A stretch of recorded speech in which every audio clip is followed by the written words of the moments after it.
ఓం శ్రీ సద్గురు చరణారవిందాభ్యాం నమః. ఓం శ్రీ గణేశ శారదా సద్గురు మంగళమూర్తిభ్యో నమః. ఓం నమో భగవతే వేదవ్యాసాయ నమః. ఓం నమః ప్రణవార్థాయ శుద్ధజ్ఞానైకమూర్తయే నిర్మలాయ ప్రశాంతాయ దక్షిణామూర్తయే నమః.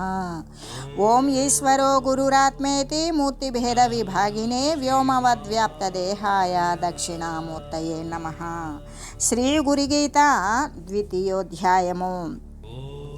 లోక సంబంధమైనటువంటి కార్యాలు ధర్మంతో కూడి ఉన్నప్పటికీ జ్ఞానాన్ని ఎప్పటికీ కూడా కలిగించవు అని తెలియజేస్తూ, అంతేకాదు ఈ దృశ్య సంబంధమైనటువంటి విషయాలు అన్నీ కూడా ధర్మకార్యాలే అయినప్పటికీ లోకమునకంతటికీ కూడా మహోపకారం చేస్తాయి అనిపించినప్పటికీ కూడా ఈ బ్రహ్మాది దేవతలకు కూడా కష్టసాధ్యమైన మహోత్తమమైన అన్నింటికీ ఉత్తమమైన శాశ్వతమైన సుఖస్వరూపము ఏదైతే ఉన్నదో అదే స్వరూప ధ్యానము కదా.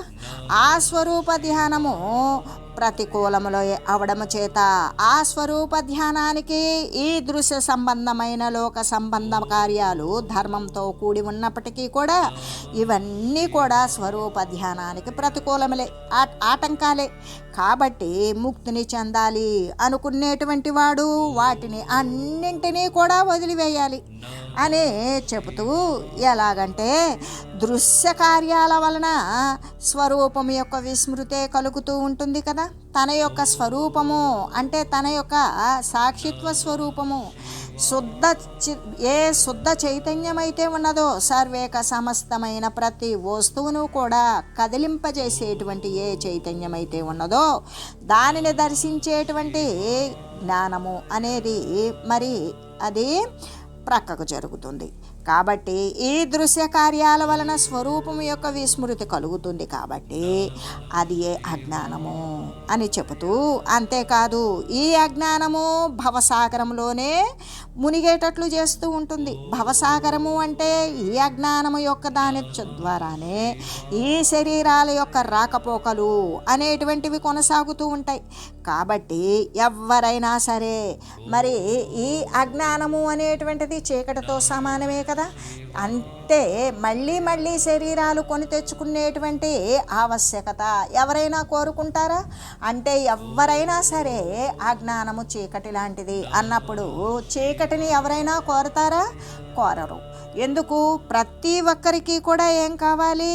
ప్రకాశమే కావాలి, ప్రతి ఒక్క వెలుగే కావాలి ప్రతి ఒక్కరికి. కాబట్టి ఆ జ్ఞానాన్నే కోరతారు. ప్రకాశ స్వరూపమైనటువంటిదే జ్ఞానం. కాబట్టి ఆ జ్ఞానం ద్వారా మళ్ళీ కూడా భవసాగరములో పడకుండా ఉండేటువంటి వాడే కదా ముక్తికాముడు.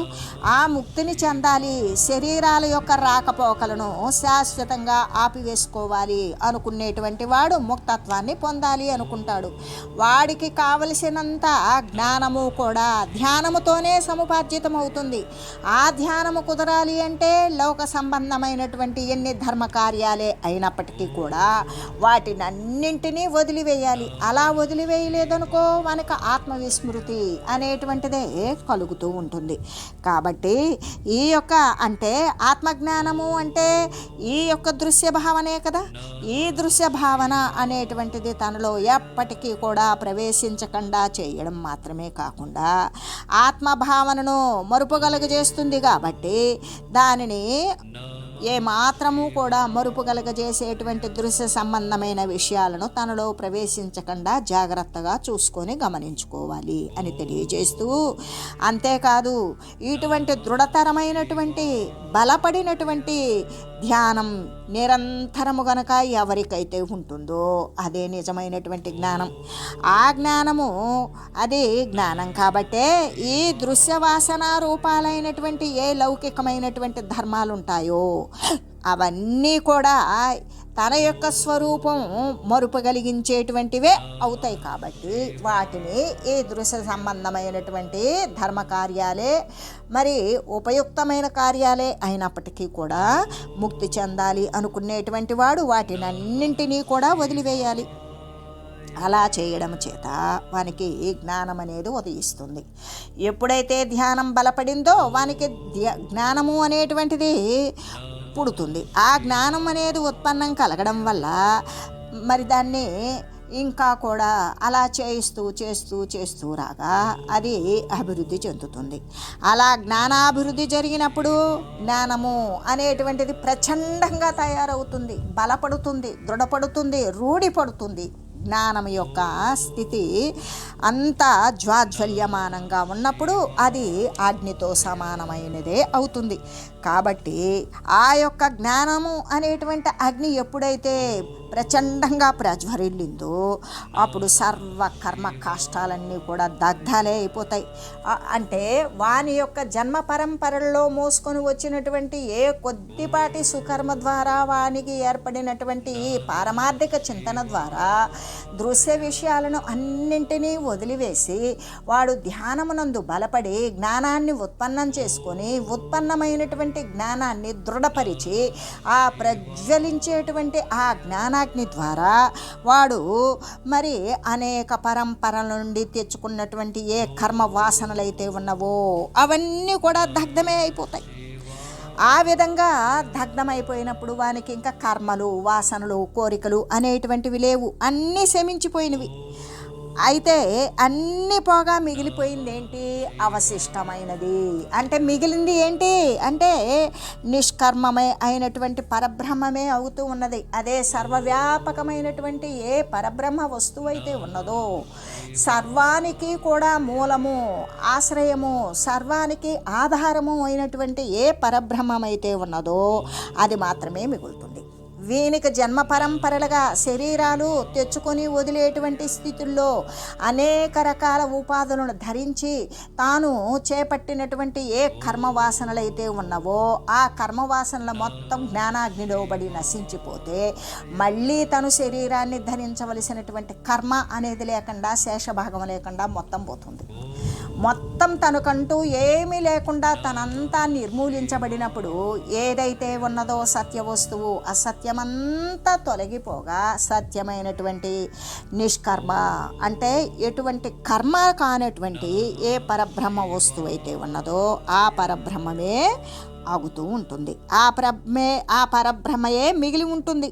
కాబట్టి సాధకులైనటువంటి వారు ఏం చేయాలి అంటే తన యొక్క స్వరూప విస్మృతి కలగకుండా ఉండే విధంగా జాగ్రత్త పడాలి. తన యొక్క స్వరూపాన్ని మరిచిపోయేటువంటి స్థితి లేకుండా ఎల్లవేళలా కూడా ఆత్మధ్యానమందే రమిస్తూ ఉండాలి, దాని అందే ఆనందిస్తూ ఉండాలి, దానినే చింతిస్తూ ఉండాలి, ఆ ఆత్మధ్యానాన్నే చూస్తూ ఉండాలి, ఆత్మధ్యానాన్నే చేస్తూ ఉండాలి, ఆత్మనే స్మరిస్తూ ఆత్మతోనే మాట్లాడుకోవాలి, ఆత్మయందే ఆనందపడాలి. అంటే తన యందు తాను రమించడం ఏదైతే ఉంటుందో అదే నిరతిశయ ఆనందం. ఇంతకన్నా ఉత్తమమైనది మరి ఒకటి ఏదైనా ఉన్నదా అంటే లేనే లేదు.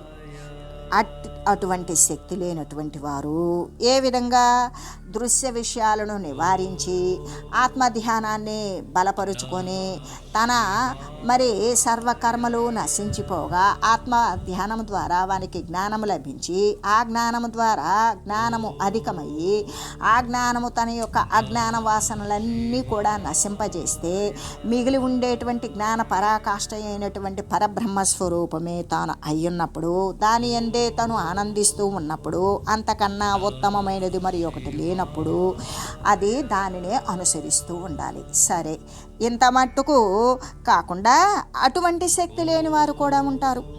సత్కర్మలను దైవార్పితంగా చేయాలి. ఏ విధంగా? ఈ ధ్యానము అనేటువంటిది వాళ్ళు ఏకాగ్రంగా చేయలేరు, దృశ్య విషయాలను వారు వదలలేరు. మరి వారికి జ్ఞానం ఎలా అంటే వారికి కూడా ఉపాయం చెప్పబడింది. ఏంటది అంటే వారు ఏ పని చేసినప్పటికీ కూడా, వారు ఏ కర్మ చేసినా, ఏ కర్మ అంటే పాపకర్మలు చేసి దైవార్పణం అనడం కాదు. ఇక్కడ మనం లోకోపకారమైన, సర్వులకి ఉపయుక్తమైన, దీనజనోద్ధారకమైన, పుణ్యకార్యవంతాలైన ధర్మబద్ధమైనటువంటి కర్మలు అవన్నీ సత్కర్మల కింద కదా పేర్కొంటారు.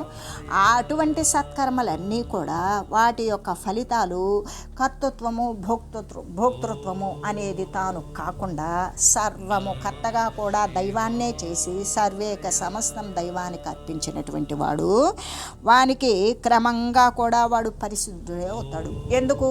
తనకంటూ ఒక ఫలితం ఆశించడం లేదు. దీని ద్వారా మంచి కీర్తి వచ్చిందనో, దీని ద్వారా నా పేరు నలుగురు చెప్పుకుంటున్నారనో, దీని ద్వారా నేను జ్ఞానవంతుడనయ్యాననో, అంతమందిని ఉద్ధరించడానికి నా గురించి చాలామంది నేను గొప్పవాడిని అని చెప్పుకుంటున్నారనో, నేను చెప్పేది బాగుంది అంటున్నారనో, ఇటువంటి ఆట మరి ఏ పట్టోటాపాలైతే ఉన్నాయో ఈ కర్తృత్వము అనేటువంటిది సత్కర్మ అవతలి వారికి ఉపయోగపడేటట్టు చేసినప్పటికీ కూడా దాని యందు ఫలితాన్ని నా పేరు చెప్పుకుంటున్నారా? మనం పెట్టినటువంటి పదార్థం బాగుందంటున్నా వాళ్ళు చెప్తే మరి కాస్త ఇంకా బాగుండేలాగా మళ్ళీ తయారు చేయొచ్చు అని వంకలొంకలు రకరకాలుగా తిప్పేసుకొని ఎట్టకేలకు తన యొక్క ప్రత్యేకమైనటువంటి విషయాన్ని నలుగురు గుర్తించాలి అని చేసేటువంటి పటాటోపం ఏదైతే ఉన్నదో అటువంటిదే కర్తృత్వము. ఆ కర్తృత్వము ఉన్నంతసేపు ధ్యానము అనేటువంటిది చక్కగా కుదరదు. ఆ ధ్యానం ద్వారా కూడా వాడు అక్కడ కూర్చొని కూడా ఏమి చింతిస్తాడు? దృశ్య సంబంధమైన వస్తువులని విషయాలని చేస్తాడు. ఆ విధంగా చింతన చేస్తాడు. దాని ద్వారా వానికి ధ్యానం అనేది కుదిరిందా? ఇక్కడ ఆత్మధ్యానం అనేటువంటిది వేరొకరు మార్కులు వేసి ఉత్తీర్ణత చేసేది కాదు. ఎందుకు అంటే తన ధ్యానం గురించి తనే చూసుకోవాలి. తన ధ్యానం తనకు సక్రమంగా తన యొక్క సాక్షిత్వ స్వరూపం తనకు సందర్శించలేదా అనేటువంటి విషయం తనకు మాత్రమే ప్రమాణము. తన ఆత్మయంతో తను రమిస్తున్నాడా లేదా, తనకు జ్ఞానాభివృద్ధి జరిగిందా లేదా, ఆ జ్ఞానం వల్ల సర్వకర్మలు నశించినవా లేవా, కర్మలు నశిస్తేనే కదా పరబ్రహ్మ సాక్షాత్కారం, అది జరిగిందా లేదా, అది జరగలేదు అంటే ఇంకా కర్మవాసన అనేటువంటిది మిగిలి ఉన్నది. దాన్ని ఎలా నశింపజేసుకోవాలి అంటే జ్ఞానాన్ని ఇంకా జాజ్వల్యమానంగా ప్రజ్వరిల్లేటట్టు చేయాలి. జ్ఞానము అనేటువంటిది మరింకా కూడా అభివృద్ధి చేయాలి. ఈ విధమైనటువంటి ఆలోచనలతోటి ఈ విధమైనటువంటి ప్రయత్నముతోటి అటువంటి పరిశుద్ధమైనటువంటి జ్ఞానాన్ని చేస్తాడు. ఆ ప్రతి కర్మని కూడా వాడు చేయబడినటువంటి ప్రతి సత్కర్మ ఫలితం కూడా సర్వము కూడా పరబ్రహ్మస్వరూపమైన గురుదేవునికే అర్పిస్తాడు. అంటే వాడు పాపం చేసి గురువార్పణమస్తు అనుకుంటే ఆ పాపం గురువుకు అర్పణం ఏం కాదు. ఎందుకు అంటే అది వాడు చేసుకున్నటువంటి కర్తృత్వంతో చేశాడు, స్వార్థంతో చేశాడు, తన యొక్క స్వకీయమైనటువంటి మరి దేహేంద్రియాలను తృప్తిపరచడానికి చేసినటువంటి విషయం. దాన్ని గురువార్పణం అంటే ఆయన అనగానే గురువుకు అర్పణ అయిపోతుందా? పరబ్రహ్మకు అర్పణ అయిపోతుందా? కాదు. తను నిష్కామ బుద్ధితో అందరికీ కూడా మంచి జరగాలి అని చేసినటువంటి ప్రతి సత్కర్మ యొక్క ఫలితం దైవార్పణం, గురువార్పణం అది చేస్తారు. అది చేసినప్పుడు మాత్రమే తనకి అక్కడ దైవార్పణం గురువార్పణం అవుతుందో కాదో, కానీ తనకైతే కర్తృత్వం అనేది ఏర్పడదు. దాని పట్ల తను ఎటువంటి కర్త కాకుండా కేవలం కర్తవ్య ప్రకారం మాత్రమే విషయాన్ని చేస్తాడు. అటువంటి వానికి మాత్రమే సత్కర్మలు చేసిన ప్రతి ఫలం కూడా దైవానికి ఎవడైతే అర్పణ చేస్తాడో అటువంటి వాడు క్రమంగా కూడా మరి పరిశుద్ధవంతుడవుతాడు. ఆ పరిశుద్ధుడే వాడు జ్ఞానిగానే తయారవుతాడు. కాబట్టి ఇది ధ్యాన విషయంలో ఈ విధమైనటువంటి ప్రమాణాలతో గురించి చెబుతూ ఎలాగంటే నాస్తి ధ్యాన సమం తీర్థం, నాస్తి ధ్యాన సమం తపః, నాస్తి ధ్యాన సమో యజ్ఞః తస్మాత్ ధ్యానం సమాచరేత్. అంటే ధ్యానంతో సమమైనటువంటి తీర్థయాత్రలు కానీ పుణ్యక్షేత్రాలు కానీ ఏమైనా ఉన్నవా అంటే ధ్యానంతో సమానమైనటువంటివి తీర్థాలు పుణ్యక్షేత్రాలు లేనేలేవు. నాస్తి ధ్యాన సమం తపః, ఎటువంటి శరీర ఇంద్రియాలను తప్పింపచేసినటువంటిది ఏదైనా సరే కార్యక్రమాలు యజ్ఞయాగాదులు తపశ్చర్యలు ఏమైనా ధ్యానంతో సమానమైందా అంటే ఇవేవి కావు. వాటన్నింటికంటే కూడా ధ్యానమే మిగుల అని చెబుతూ నాస్తి ధ్యాన సమో యజ్ఞ, ఈ యొక్క యజ్ఞాలు, యాగాలు, క్రతువులు, అన్నదానాలు, మరి అనేక ఆలయాలు నిర్మాణము, కాలువలు త్రవ్వించడం, మరి బావులు త్రవ్వించడం, చెట్లు నాటడం, ఇటువంటి ప్రజోపయోగ కార్యాలు ఎన్ని చేసినా, యజ్ఞాలు, యాగాలు, ఎన్నో పుణ్యక్షేత్రాలలో అభిషేకాలు చేసినప్పటికీ కూడా ఇవన్నీ కూడా ధ్యానానికి సమమైనటువంటివి కానే కాదు. తస్మాత్ ధ్యానం సమాచరే, ధ్యానం ఒక్కటి చేస్తే ఇవన్నీ చేసినటువంటి ఫలితాన్ని వాడు పొందుతాడు. అంతేకాదు, ఇవన్నీ చేసేటువంటి ఏ తెలివైతే కర్మ పరిపాకమై ఉంటుందో ఆ తెలివి నశించిపోయి పారమార్థికంగా జ్ఞానాభివృద్ధి చేసుకుంటుంది. ఆ జ్ఞానం ద్వారా వాడు తనదైనటువంటి తన స్వరూపమైన సర్వంలో నిండి ఉన్నటువంటి స్వరూపాన్ని తనయందు ఉన్న స్వరూపాన్ని సర్వంలో కూడా సమస్థితిలో సందర్శించగలిగి తాను సర్వమవుతాడు, సర్వమే తానై ఉంటాడు అని చెబుతూ, అంటే ఇక్కడ జ్ఞానముద్ర రక్షణాన్ని గురించి తెలియజేయబడింది. కాబట్టి ఈ విధంగా శ్రీ సద్గురుదేవుని యొక్క పాదుకాస్తవాన్ని, గురుమూర్తుల యొక్క పాదుకాస్తవాన్ని గురించి మనం ముందు తెలియజేసుకున్నాం. ఆ పాదాలను ఆశ్రయిస్తే ఎటువంటి సిద్ధి లభిస్తుంది అనేది ఇప్పుడు జ్ఞానముద్రను గురించి తెలియజేసుకున్నాం. అయితే అంటే జ్ఞానముద్ర అనేటువంటిది ఏ విధంగా రక్షించుకోవాలి, జ్ఞానముద్ర కలగాలి అంటే దేనిని వదిలివేయాలి, దేనిని మరి అలా పట్టి దానిని ఎలా బలపరుచుకోవాలి, ఆ బలపరుచుకున్నటువంటి దాని ద్వారా ఏమి లభిస్తుంది, ఆ లభించిన ద్వారా మాత్రమే తన యొక్క స్వస్వరూప సాక్షాత్కారం అనేది జరుగుతుంది. అంటే లోక సంబంధమైన విషయాలు వదిలివేసి ఏ యొక్క ధ్యానమైతే ఉన్నదో దానికి ఆటంకాలైన ప్రతి విషయాలను, ధర్మబద్ధమైనటువంటి కర్మాచరణే అయినప్పటికీ కూడా సర్వాన్ని వదిలివేసి నిరాటంకమైనటువంటి ధ్యానంతో జ్ఞానాన్ని ప్రవృద్ధమానం గావించి ఆ జ్ఞానం ద్వారా తన యొక్క సర్వ కర్మలు కూడా సర్వము నశింపజేసుకొని తన యందు సర్వమునందు కూడా నిలిచి ఉన్నటువంటి సర్వ కర్మలు నశించిపోగా మిగిలి ఉన్నటువంటి ఏ పరబ్రహ్మ సత్తా అయితే ఉన్నదో ఆ సత్తా యందు తాను సారూప్య స్థితిని పొంది తాను అక్కడే అంటే ఆ పరబ్రహ్మమునందే రమిస్తూ ఆనందిస్తూ నిత్యమైనటువంటి శాశ్వత సుఖాన్ని పొందగలిగేటువంటి స్థితే జ్ఞానముద్ర రక్షణము అని తెలియజేస్తూ, ఇమాంతు భక్తి భావేన పఠేద్వై శృణుయాదపి లిఖిత్వా యత్ ప్రధానేన తత్సర్వం ఫలమశ్నుతే. ఏ ధన్యాత్ముడైతే మరి ఈ గురుగీతను శ్రీ గురు స్వరూప భావముతోటి పరమ భక్తితో చదువుతూ ఉన్నాడు, లేక అలాగే శ్రవణం చేస్తూ ఉన్నాడో అట్టి మహాభక్తుడు, అంటే పఠించేవాడు కానీ శ్రవణం వినేవాడు కానీ ఈ శ్రీ గురుగీతను ఏకమనస్కుడై భక్తిభావముతో వ్రాసి పరమ భక్తులకు ఇచ్చును అటువంటి ఎట్టి ఫలితాన్ని పొందుతాడో అట్టి సర్వ ఫలాన్ని కూడా పొందుచూ ఉన్నాడు. ఎవడు ఏ ధన్యాత్ముడైతే, అందుకే ఇమాంతు భక్తి భావేన పఠేద్వై శృణుయాదపి, ఏ ధన్యాత్ముడైతే ఈ గురుగీతను అంటే ఇప్పటిదాకా మనం పట్టించుకునేటువంటి దేనిని గురించి అయితే మనం తెలియజేసుకుంటూ ఉన్నామో ఆ యొక్క మహద్గ్రంథము, ఇది జ్ఞాన గ్రంథము. ఈ గురువుల ద్వారానే జ్ఞానాన్ని పొందగలము. ఏది వదిలివేయాలి, ఇదేది వదిలివేస్తే మనం ఆ జ్ఞాన ఆవరణ తీసుకోగలుగుతాం, ఏది అనుసరిస్తే జ్ఞాన ప్రకాశంలో నిండిపోతాము, ఆ జ్ఞాన ప్రకాశంలో మనం చూడవలసినటువంటి వస్తువు ఆత్మదర్శనం అనేటువంటిది జరుగుతుంది అనే విషయాన్ని గురించి ఈ యొక్క అంటే లిఖిత్వా యత్ ప్రధానేన తత్సర్వం ఫలమశ్నుతే, అంటే ఈ గురుగీతను పఠించేటువంటి వాడు ధన్యాత్ముడే, వాడి యొక్క జన్మము ధన్యమైనదే అని మహనీయుల యొక్క అమృత వాక్కుల సాక్షిగా తెలియజేస్తూ, అంతేకాదు ఈ గురుగీతను శ్రీ గురు స్వరూప భావముతోనే, అంటే దీనిని పఠించేటప్పుడు సాక్షాత్తు నా సద్గురుదేవుడే నాకు బోధిస్తున్నాడు అనేటువంటి భక్తి భావంతో కూడుకొని పరమ భక్తితో చదువుతూ ఉన్నాడు.